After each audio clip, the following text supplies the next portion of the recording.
Good morning. How's everybody doing today? Good. All right. Kind of, if you're watching at home, hello, thanks for coming. It's rainy right now as we're recording this, just a heavy drizzle. It's not quite a shower. No, it's raining now. Is it now? It was, and it's not, it's been for you to walk into. Yeah, just in time. Yeah, she was, actually, that lady, she slept at home, she got bad eyes. We have to pick up where we left off. We only got halfway through the chapter last week. And that's for good reasons. We had good conversations going. We were getting into creationism and young earth creationists and the debate between Ken Ham and Bill Nye and all of that stuff. And it kind of the setup that this chapter finally starts to tie everything together. And the setup that we were experiencing was in the first two chapters, the author, Paul Wallace, was just feeling more and more distant with regards to religion because it didn't match that what the church was teaching about God didn't match what he was learning specifically for him about science, about evolution and geology and the age of the world and our place in it. And he then took us through these few chapters looking at the book of Job to say, when Job was encountered with this cosmic level God, and he was no longer the center of the story, his reaction after seeing the foundations of the earth and how God cares for grass in the desert and ostriches and Leviathan, Job's reaction was to repent and say, clearly I had no idea what I was talking about. I'm sorry. And his fortunes are restored. And with even some changes, not a lot, maybe not as much as we would hope for, because we like the Hollywood ending with, showing the redemption or the screenshots during the credits of, and Gopher now teaches golf, whatever it happens to be, yeah. So, yeah. So, we like to have that end of the story. We like to have the resolution. All we get from Job is he gets his sons and daughters back, but now his daughters have names and they get a share of his inheritance. So that right there is against what normally would happen. It shows that at least some change happened with Job. And he went back to serving the poor and the orphans, taking care of his family. All the things he did before is restored. This chapter then presents a contrast. If today we are being confronted with this much bigger world that we're not the center of, not from God and the whirlwind, but from advances in science and technology. And I would, as I said last week, I would add in not just evolution or astronomy, but I would also add in things like AI and robotics and all this stuff that's kind of challenging us right now, algorithms on social media, anticipating what we want and steering us down different paths. We're not the center anymore in some ways, and that can be uncomfortable. For Job repented. What the author is saying is that for the creationist movement, instead of saying, "Oh wow, we realize we're not the center," they're doubling down on saying, "Oh yes, we are the center." And here's how: the art museum, and Dawn has shared a number of times that she's visited the art museum. That the two viewpoints are on display next to each other, very fair. This author freely admits he has a bias and he does not care very much for Ken Ham and the art museum. It's only worse. Yeah, he has that nice little, what does he say? Although this is page 71, although its scientific and theological positions are not defensible, it's not my purpose to argue against young creationism. So he says, they're completely wrong, but I'm not going to talk about that. Yeah. He said that's been covered other places. So where we're going to pick up is he goes back to a couple chapters ago where Job had those three kind of frictions, those three conflicts. This isn't how I thought it was, but now it seems like it's this way. And he's going to talk about young earth creationism through those three tensions. What page or chapter are you starting? We are on page 71. We're in the middle of chapter 5. So today we're going to spend the time getting through these three different tensions that Job experienced through the lens of young earth creationism. And then we'll wrap up that chapter. All right. Any thoughts or questions or comments from the recap or from where we've come so far before we endeavor to persevere?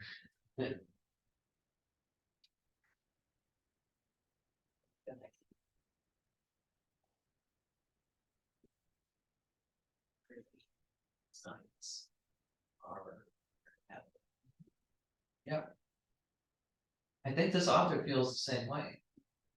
I think what his issue is with the creationist movement is that they, instead of trying to find a nice coexisting, they try to do some synthesis, right? Like, and here's how science proves the Bible, right? Instead of just saying they both reveal God in two different ways side by side, they try to make them together.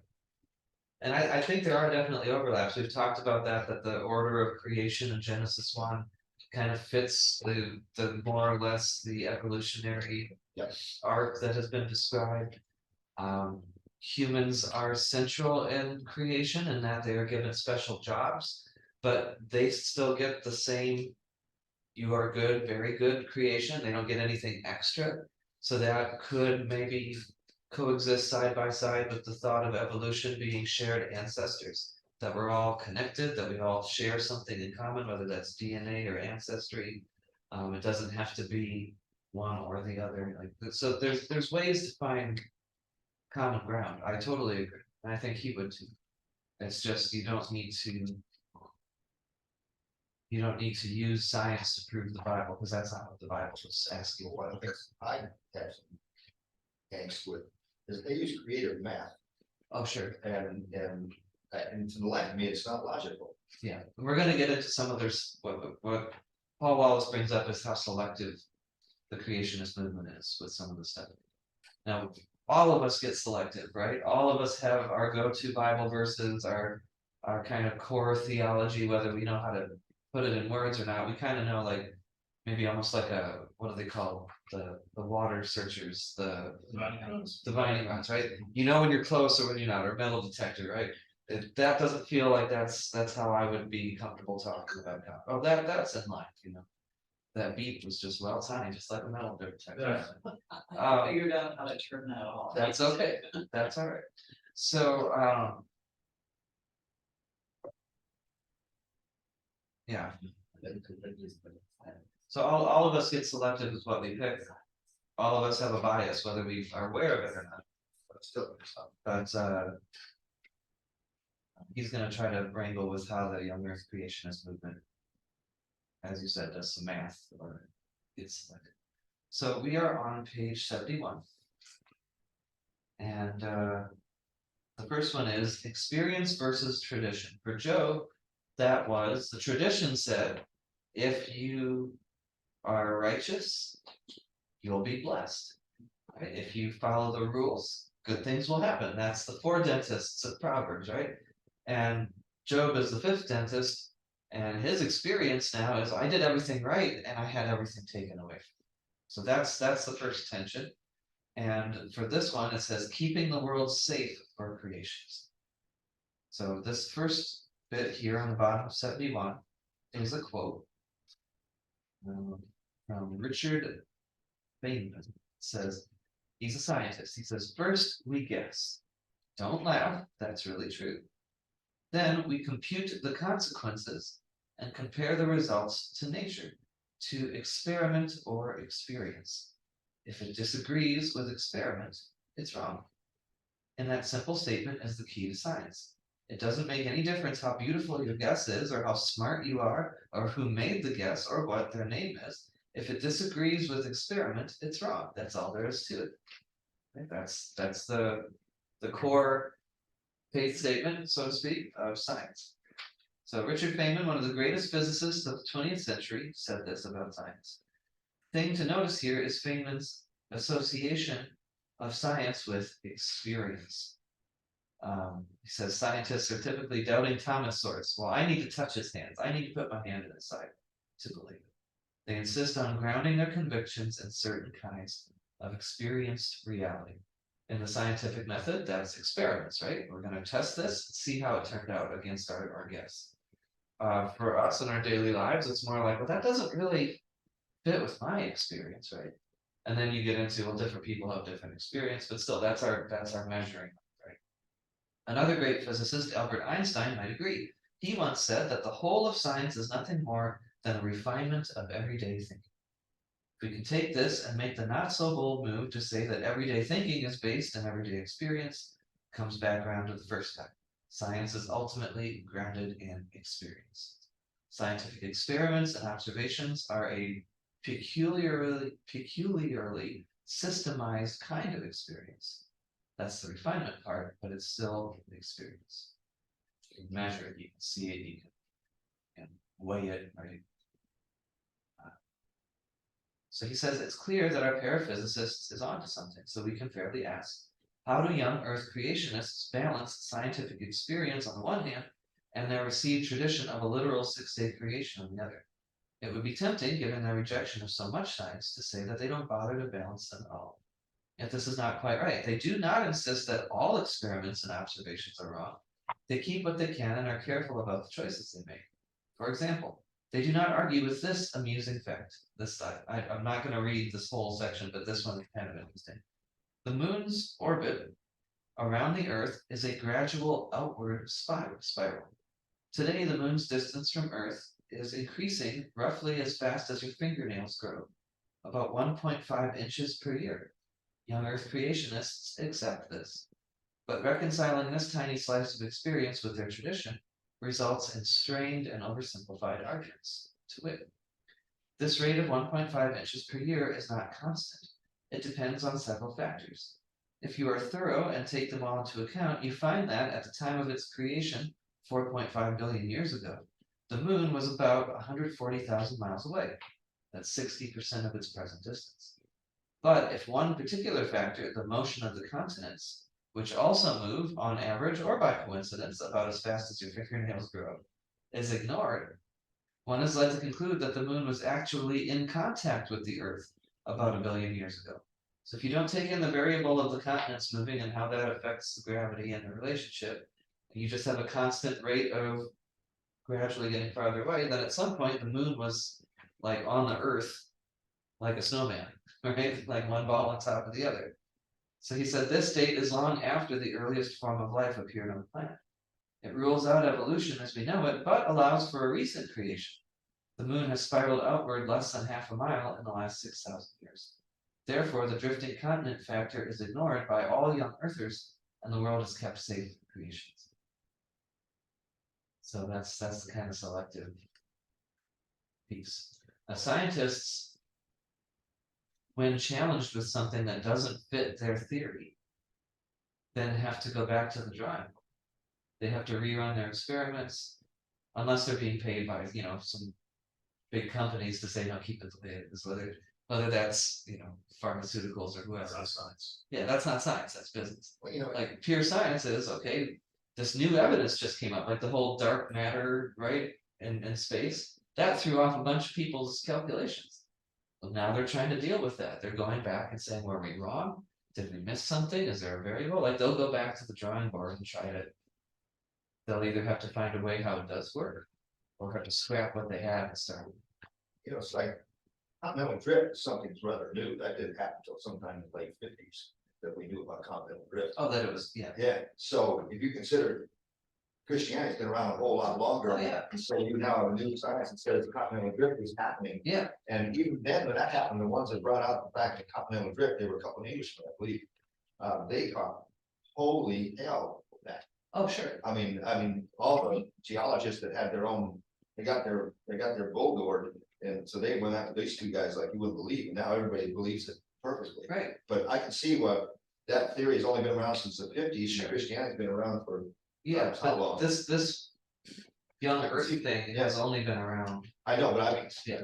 why Yeah. Christianity's been around a lot longer with the theory they had. Oh, sure. And- I see. And that's what he said at the beginning of the book, is that Christianity's teachings about God and the universe haven't caught up with what our experience, and especially from science shows. From Galileo, right? Right, he got excommunicated. Excommunicated, yeah. Yeah. So, Yeah. And he said the earth isn't the center of the. Yeah. yeah, Oh, yeah. so I mean, like, he's look, we're in baby steps, so the people that day would have been like.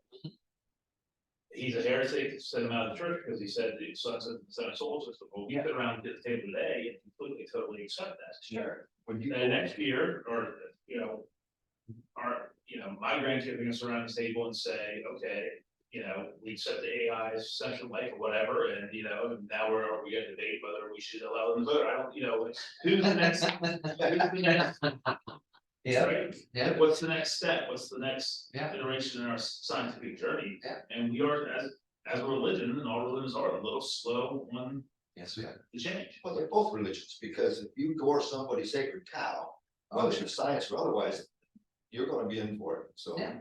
What is it? Somebody move my cheese, right? You don't want people messing with your. Yeah. Carefully, Mhm. or not even carefully, or it's just like, just, no one's ever challenged us before. I don't like the feeling of having this change.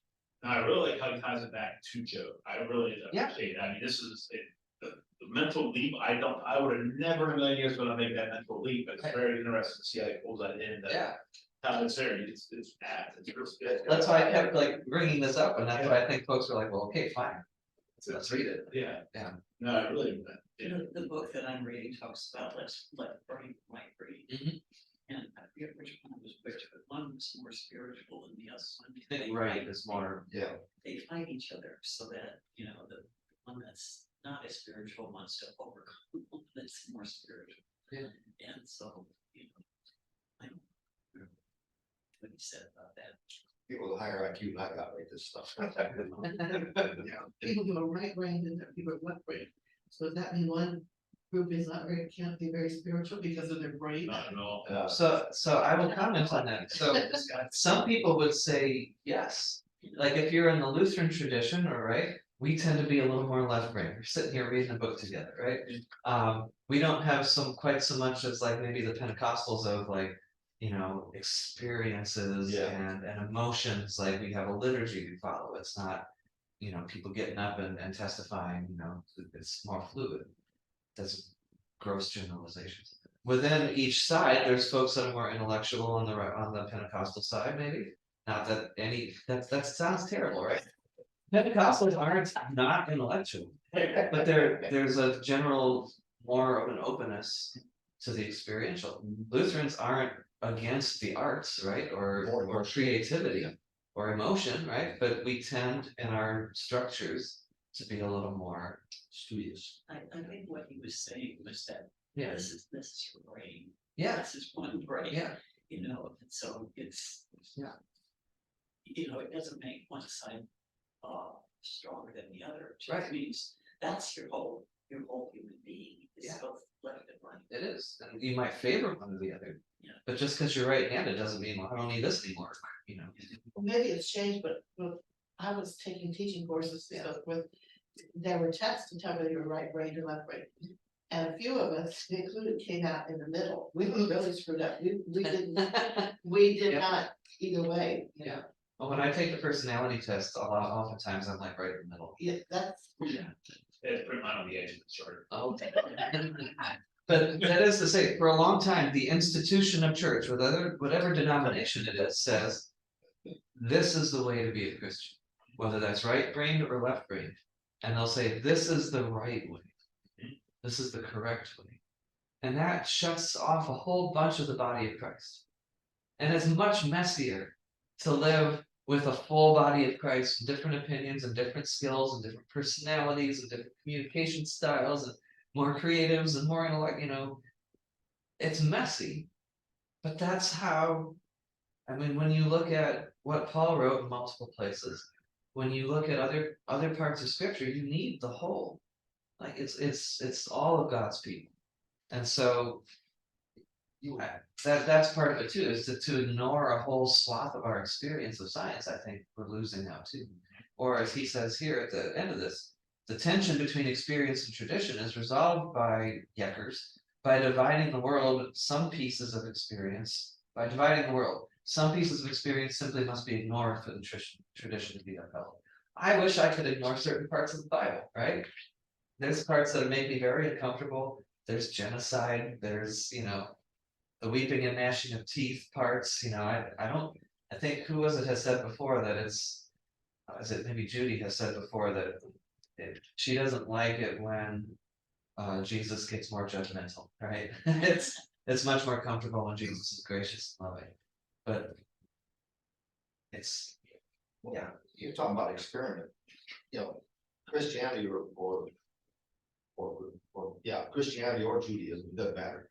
They've both been through all kinds of exercises and experiments, and it's still a viable subject. Sure. So that says something about being reality, that it is real, otherwise it wouldn't have passed all those judgments when we had dropped it long ago. So yeah, the fact that it survived all those experiences and experiments, if you will, proves it's gotta be true, because otherwise something's it would enduring, yeah. otherwise it would have faded into the background a long time ago. Yeah, plenty of other religions and denominations and things have. So, yeah, if something endures, that's Yeah. partly how the Bible came to be the way it is right now. When they had a church council to say, well, what books are going to be the scripture? They had, I think, 4 different metrics. One was it widespread? The Christian church around the Mediterranean. Was this something that was read in a lot of places? Was it apostolic? Could you trace it all the way back to the apostles or, their next generation? Was it, I can't remember it all now, but one of them was, what was that timepiece? Has it stuck around? Not just could it be tied to the apostles, but has it been around for a long time? Test of time. Yeah. So there's something to that. It's fun to talk about that council of nice, people that don't understand the books of the Bible were chosen by men. Yeah. I love your story about, Saint Nicholas and, Yeah, getting so heated that they were fighting about it, yeah, physically fighting yeah. Saint Nicholas like decked a guy. Good old Santa Claus it. got censured for a while because he, they got into, yeah, he got upset over somebody saying that Jesus wasn't fully human and fully divine. And, those were heated topics. They had, rival parties singing songs in the streets against each other, like soccer team, soccer songs. Yeah, he punched somebody, he laid him out. So the story goes. I like this. I I'm do going too. to put that one as true, so I like that, yeah. I'll choose to accept that one. I like that, exactly. It showed he was human. Exactly. So that's the first section. Let's see. I totally ignored my own notes. That's why I did. I actually covered that. We all open to selectively in our lives. The relationships. If you're together with somebody for a while, there's certain things that you're just gonna accept. You know what? Maybe this isn't my favorite personality trait. Maybe it, drives me nuts when they do that. But I accept it because it's part of the whole. So I'm just gonna selectively, choose to just deal with that even though it bugs me. So relationships in religion, in science, in politics, there's not gonna be everything you always liked about your congregation, your denomination, your political party, but you get selective about what you can and cannot tolerate for the sake of moving forward. So we figure out what we can live with. And would you want to be challenged all the time? Would you want to spend every day going, oh, I don't know, does this fit? Wow, I'm gonna have to change everything now. Like nobody wants to completely be under siege, right? So maybe what makes Job exceptional is that he survives the trip. He survives this new knowledge. He survives the challenge to his beliefs. And he acknowledges his limits. Maybe that's the point of Job, is that he was able to say, wow, I really didn't understand. I realize my limitations. Your fortunes are restored, Job. Live long and prosper. He not only did he recognize his limitations, but he recognized that he wasn't God, and God has no limitations. So Yeah. we're never going to understand. Right. And Just to accept that. once you accept that, it's life a lot easier. I think one of the things that they were worried about, the term was that they were created in the image of God, Mhm. which sort of gives you somewhat of a superiority Oh, sure. complex. Yeah. And he was teaching Job that that's not true. Uh-huh. Yeah. Yeah. It was a slap down. Yeah. I appreciate how he presents Job, and I know he's relying on other teachers he's had, books he's read. But that the grass in the desert, the ostrich, Yeah. the Leviathan, God lifts these up as worthy and as good, very good. Not just us. And I really appreciate that. Yeah. So, yeah, what is it? Let's get to the next one. Has anybody read this recently, or are we all kind of remembering it as we go? I read recently, I don't. So I don't remember it, but It's like the part of the thought before you read Alright, it. well, there's a Yeah. great story about a bumblebee. Read it, and it's been, it's been, I read it, but it's been. when you first announced it, we've almost read it. Okay. So. Oh, there's this great example in this next section about a bumblebee. So let's get into that. So the next one is us and them. So for Job, us and them was he used to be the top of the social pyramid, and he helped the people at the bottom. Well, now he's below the bottom, and people look at him with scorn, and as though his circumstances are contagious, right? So he's experienced this tension of us versus them. I used to be this, and now I'm that, and it doesn't feel like I thought it would from the other side. And this one is the wages of sin is plate tectonics. Okay. So other troubling aspects of the cosmos. Getting evolution proper out of the way removes the problem of hundreds of millions of years of animal suffering.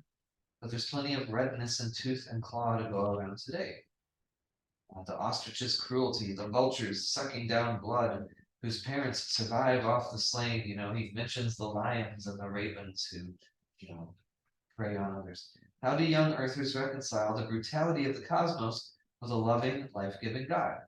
By blaming it all of it, on us. Okay.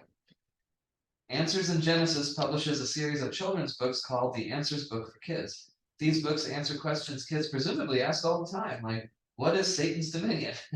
He gets sarcastic. Yeah. What happened to Megalodon? Did we use dinosaurs for transportation? That's the Fred Flintstone crowd there. He says, I mean, that's not true. what?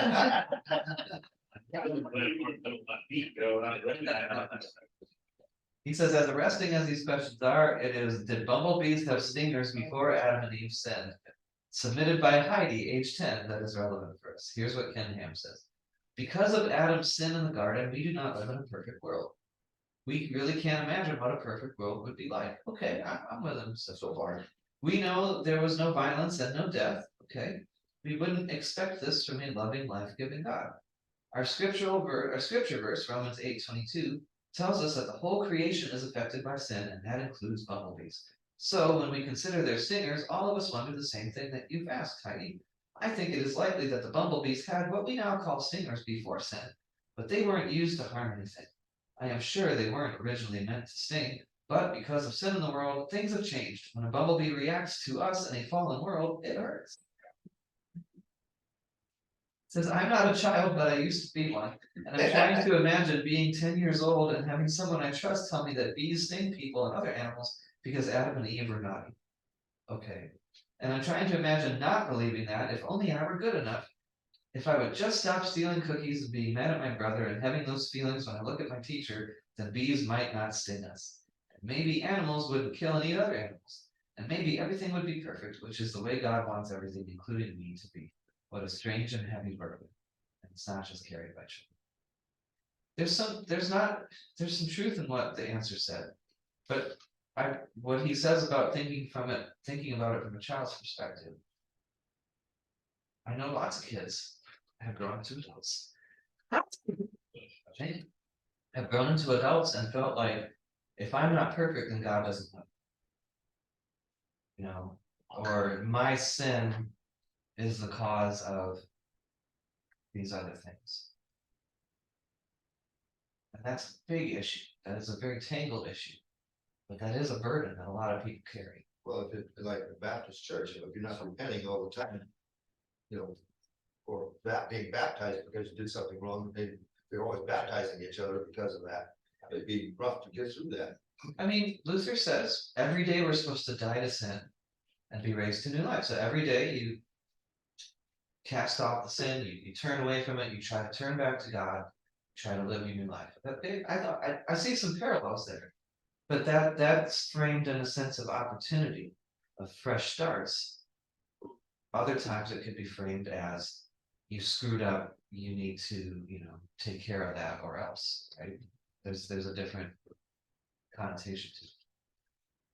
Job, when brought face to face with the brutal and difficult cosmos, heard and received the message. Not all things are about you and your supposed central role in the world. Maybe bees are supposed to sting. Maybe that's just how it works, right?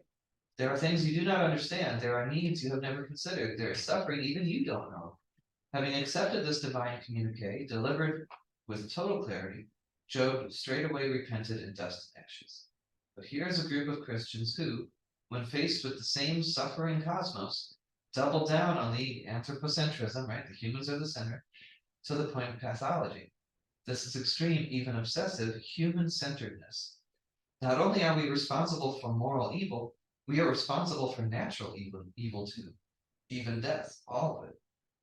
Everything that causes suffering in the world, whether directly or indirectly, animal violence, obvious and inconspicuous, plate tectonics that make tsunamis, all disease, tornadoes, is in the end about us and our wickedness.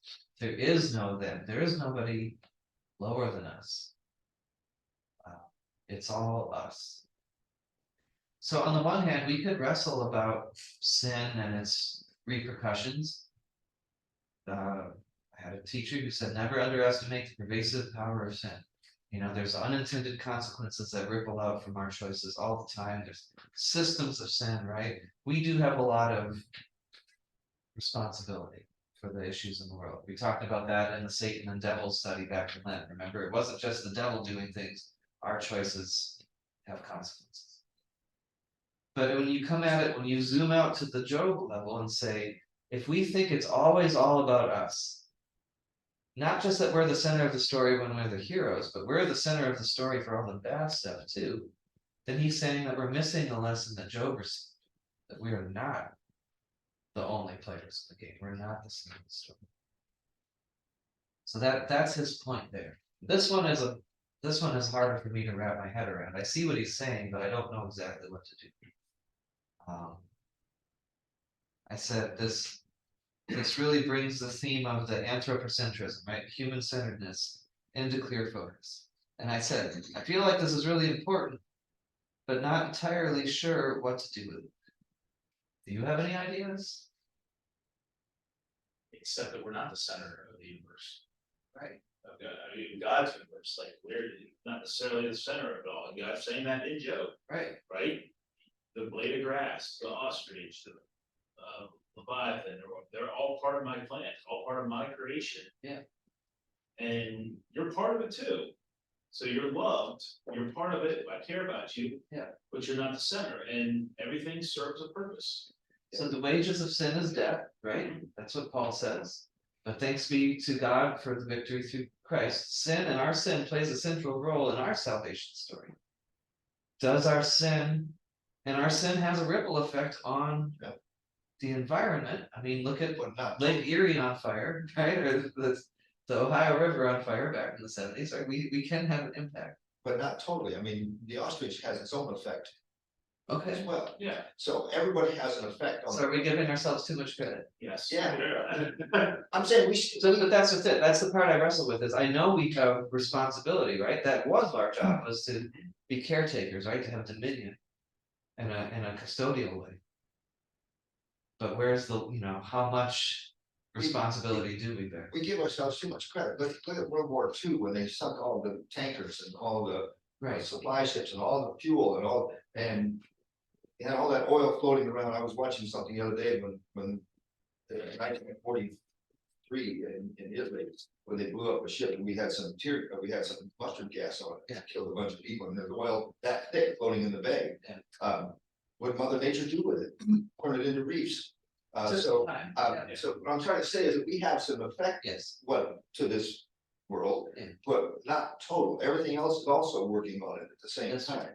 So when he talks about it, it's all us that cause all of it. No, everything that was made on this earth, whether it be the ostrich or us, we all have an influence on this planet. So if we want to teach people, I think too, it's all part of God's plan, because like they talk about, when animals eat each other and do all this stuff. If it wasn't for Adam and Eve, well, no, I think they would have done it anyway, because it's a natural balance. I mean, God, he set it all up so that it all just kind of, like Roger's building on his point, it all just kind of meshes together, and in the end, you know, it doesn't,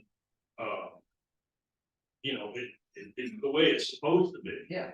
You know, Things should be in balance, right? So forest fire is destructive, but then new life comes, seeds pop open that couldn't have without the heat. Matter of fact, some trees that has to have a fire board to crack this out. And when you learn about food webs and ecosystems and even the nitrogen cycle, like the dead things decompose and that contributes, it's all supposed to be in balance. We might throw off that balance to a certain point, so maybe we teach responsibility as caretakers. But don't teach that everything comes back to you and all the problems are on you. Yeah, it's not. well, and it's not necessarily are they problems, it's just the way it's supposed to be. Yeah, let's get that, let's try to be better in harmony with the good, the very good of the And you creation. see that going on now, whether you believe it or not, with global warming, Sure. you know, we're over influencing instead of being in harmony. Yeah, I think if we teach harmony, if we go to that part of creation and science teaches us that there is a balance to the natural world, I don't see anything wrong with teaching that. But if you get to the point where you're telling a 10-year-old that that bee that stung you is because, you know, you're a sinful person, and all of us are, that's putting a huge burden on that kid or on any adult. So I think there's a bee sting in general is because of human influence. right, That's a lot of credit for what people Yeah. have done, yeah, right? like, let's And get I don't see where it says, yes, it says things live in harmony Yeah. in the Garden of Eden, but it didn't say they live like, yes, the lion lay down with the lamb. I understand that is written there. Sure. However, is that, I question that as a poetic, you know, license there or, you know, yeah, And exactly, that was extraordinary circumstance. yeah.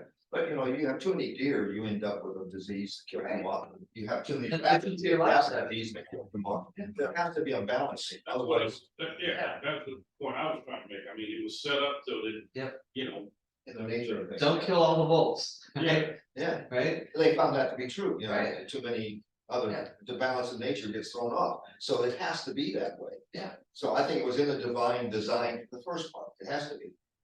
So. Okay, so our thoughts seem to be coalescing around. You know, don't, we agree with the Job thing, we are not the middle, Exactly. we might have some role to play and responsibility. But don't kid yourself, right? Yeah. Okay, Don't be arrogant enough to think you're the total responsible. and then how that plays out, if that is your teaching, if that is your theology, how does that play out? You know, fast forward that to how many folks have left the church because they felt like it had to be an all or nothing. Like, it's all on you. And more folks than not have just said, if that was what they interpreted from the church, and this is how God operates. Well, it's all on you, and if you're not perfect, then we're all screwed, right? As I told Lois last night, I said, you know, with, and it says that, you know, that some people say that the dinosaur bones are big enough now, let's just put it there to test you. Yeah, I said Yeah, you said, it.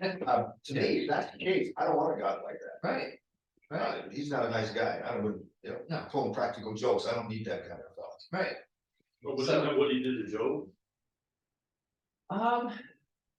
He never said to Job, oh, I just put Leviathan's here to test you, right? It wasn't. No, it's about the fact that he turned the devil loose on him. Oh, yeah, that's the troubling part about Job.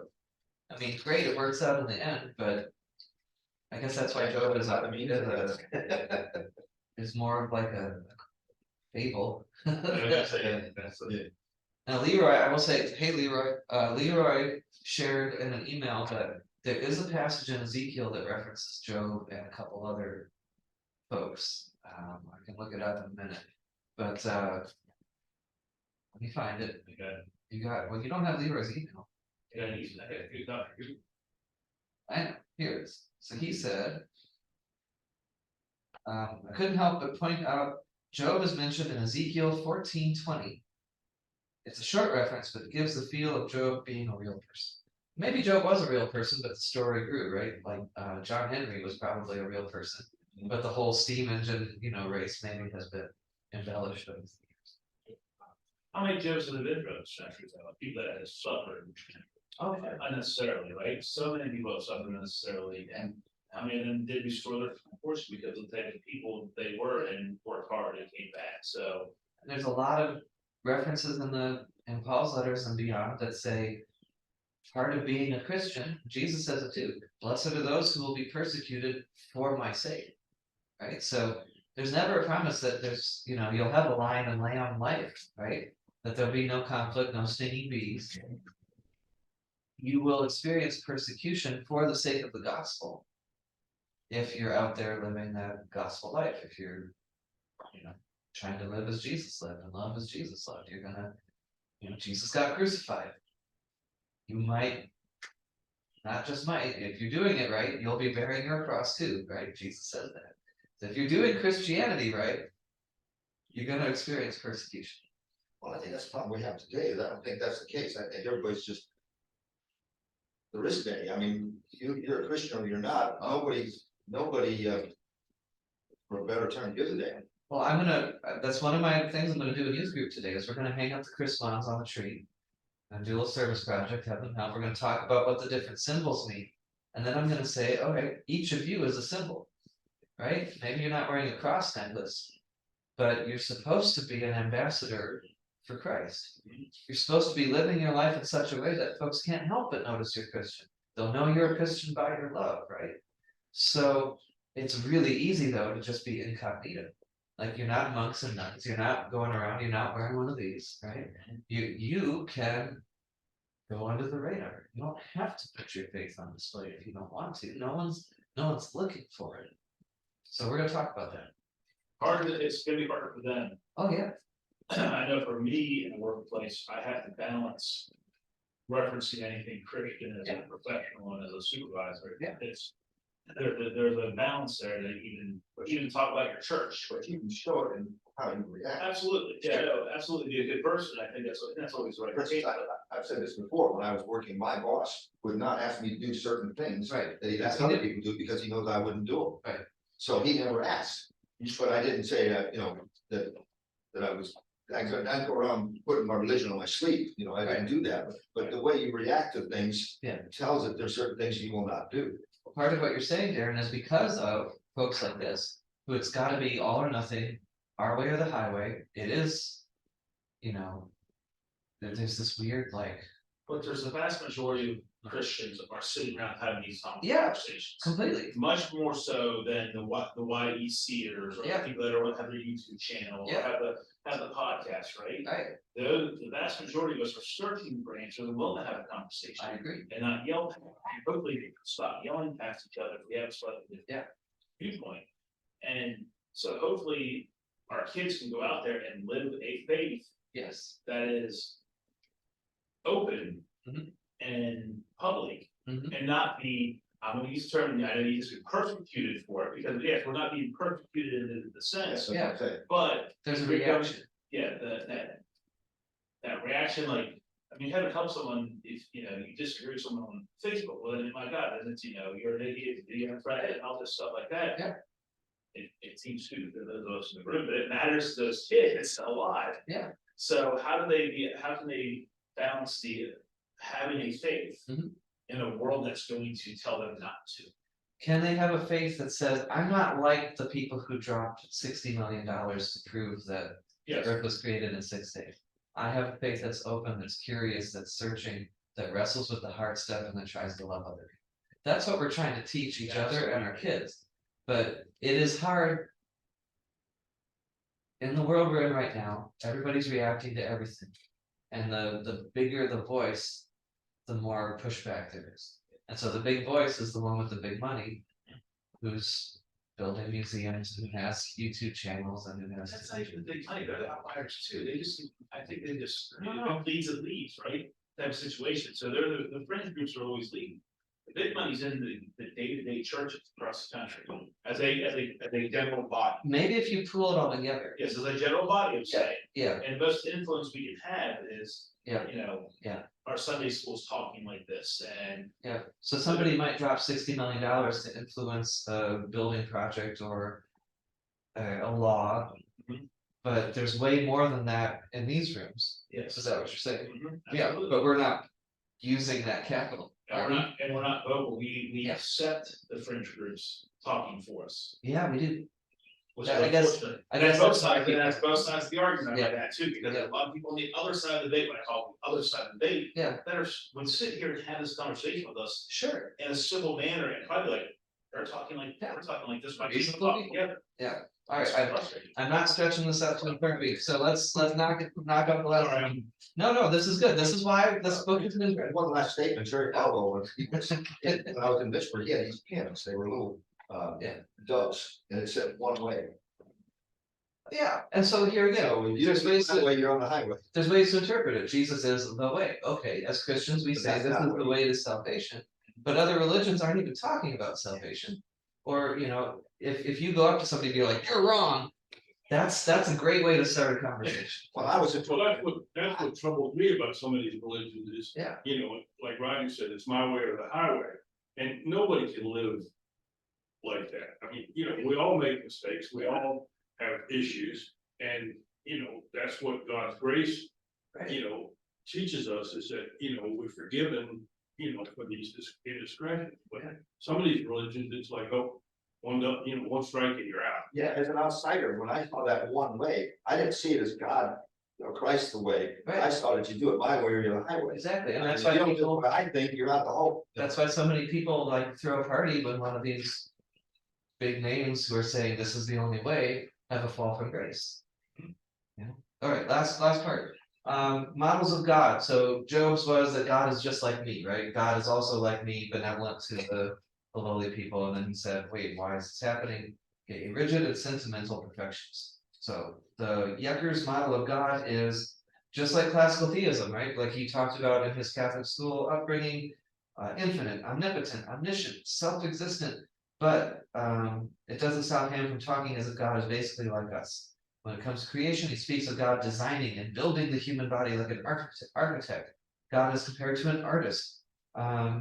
This kind of talk is in line with virtually all standard theology, not particular to creationism, but it's worth noting that in this view, God stands outside of creation, just as the architect and the artist stand outside their works. Their nature may be reflected in them, but they're not internally related to them. Creationist deity is simple, transparent, totally above board, therefore quite different from Job's confounding whirlwind. The creationist God avoids paradox and ambiguity and just says, if one accepts there is God who created us, then God also owns us, and thus has a right to set the rules by which we must live. This God makes all things fair and democratic, right there in the Bible, plain as day for everyone to see, like the results of a scientific experiment.